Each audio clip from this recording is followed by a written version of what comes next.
So I'm currently on the email productivity report. This is the report that you will land on for our remote product. And we've got the date range selected at the top. So you are limited to choosing a single day at a time.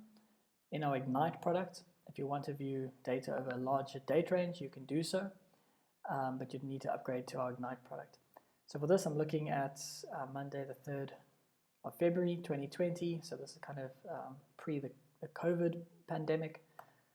And the way that we query the data is always show stats for X when communicating with Y. So I'm saying show stats for my company when communicating with anybody. That means both internal and external people. If I wanted to see how my company was doing to everyone external from my business, so customers, I would change it to everybody else, and then all of the stats will change, and I'll see how I've performed to everyone external to my business. Now you can also say show stats for a particular mailbox, a team, and you can also say show stats for my company when communicating with a customer group that you can set up, etc. So it's quite powerful. The filters at the top currently work for G Suite and Gmail only. So if you label your emails in Gmail or G Suite, you can also use those labels to filter your report.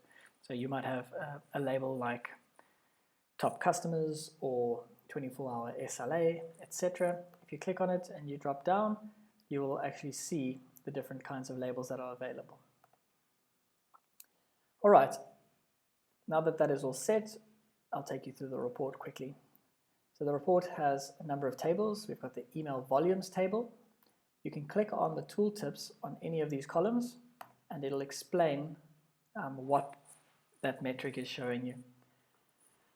So here we've got Avalon. She's received 68 emails on that day and she sent 100 emails on that day. And this gives you the trend line of her behavior over the previous 7 days. So 7 days prior to the 3rd of February. So you can see here there's a little bit of a downward trend heading into the weekend. In terms of sent emails, here's another. So these are things that you can look at very quickly to kind of get an overview of people's email sending behavior and email receiving behavior. We then break the emails sent into what percentage of those are replies, what percentage of those are new emails sent, so starts of new conversations to people external to your company, and what percentage is forwards. We then look at the next report, which is the activity report. So it actually shows you the time of first activity. So what time do we see the first email being sent? So you can see for these people, the majority of people sending emails before 9 a.m. in the morning. One person, who's actually the company owner, started a bit later. And then time of last activity. So most people are getting to around about the 5 o'clock mark. Some people sending emails earlier in the afternoon as their last email. Then it shows you how percentage of emails sent within business hours and sent outside of business hours.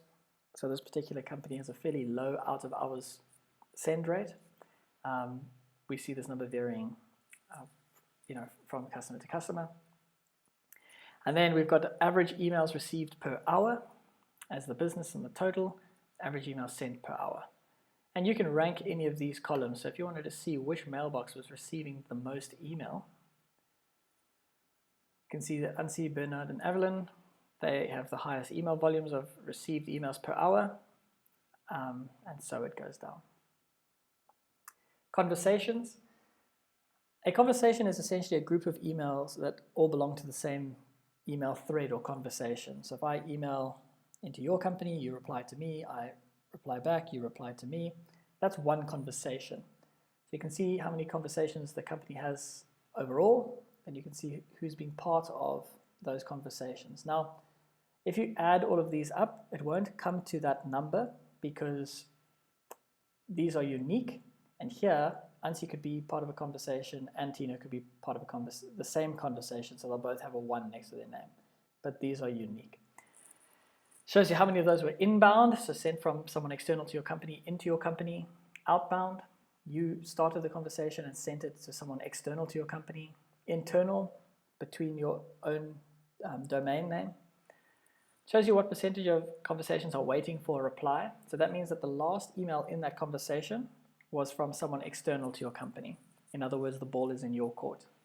Now this particular account doesn't use our closed conversations functionality, but we have got the ability to mark email conversations as closed when they are completed, and then you'd actually get a percentage of how many emails are being closed, so marked as complete, and then when you look at the waiting for reply number, it'll give you a very accurate idea of where action still needs to be taken.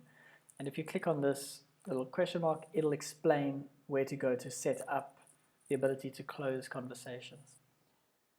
Then got the average reply times.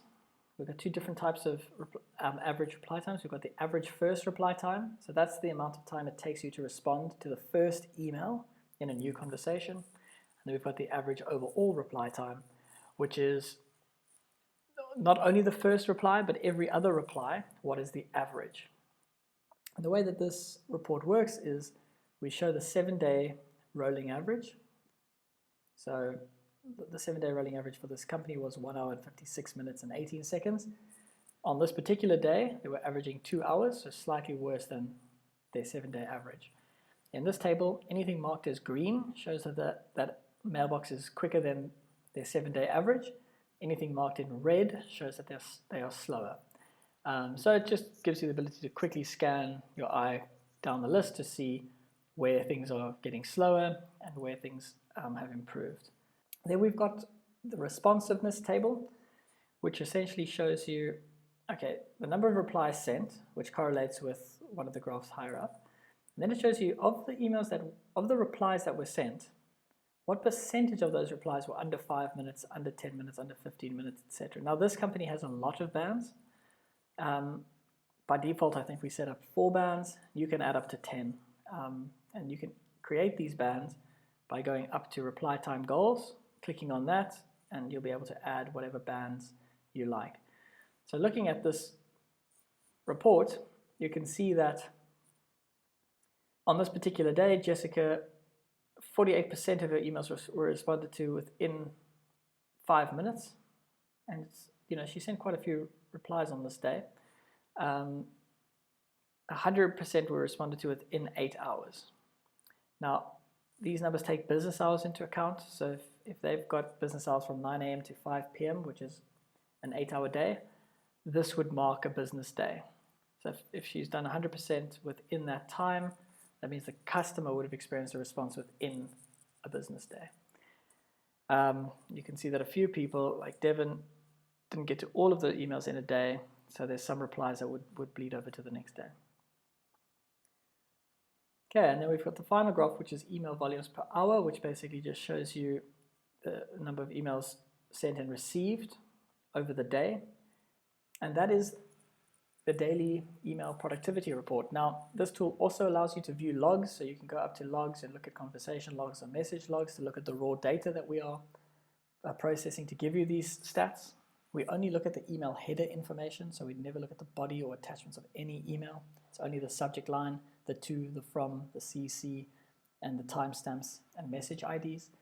You can also have these reports sent to you on a daily, weekly, or monthly basis using the scheduled reports feature.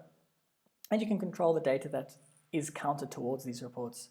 So you can filter out no reply emails, you can filter out spam, you can filter out system notification emails, etc. This report can be downloaded as a PDF by clicking on this button, or you can go to Tools, Scheduled Reports to send the reports to yourself.